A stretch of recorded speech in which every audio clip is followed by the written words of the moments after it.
తెల్లవారితే చక్రవర్తి అయి రాజ్యమునేలే రామయ్య తండ్రి మాటకై పదవిని వదలి అడవులకేగెనయా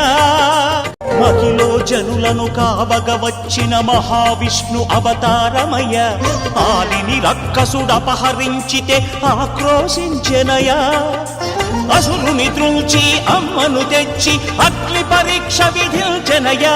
సాగలి నిందకు సత్యము చాటగ కులసతినే విడనాడెనయ నా రాముని కష్టం లోకంలో ఎవరూ పడలేదయ్యా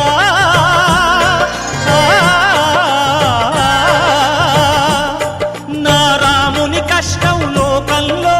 ఎవరూ పడలేదయ్యా సత్యం ధర్మం త్యాగంలో అతనికి సరిలేరయ్యా కరుణా హృదయుడు శరణను వారికి అభయమొసగునయ్యా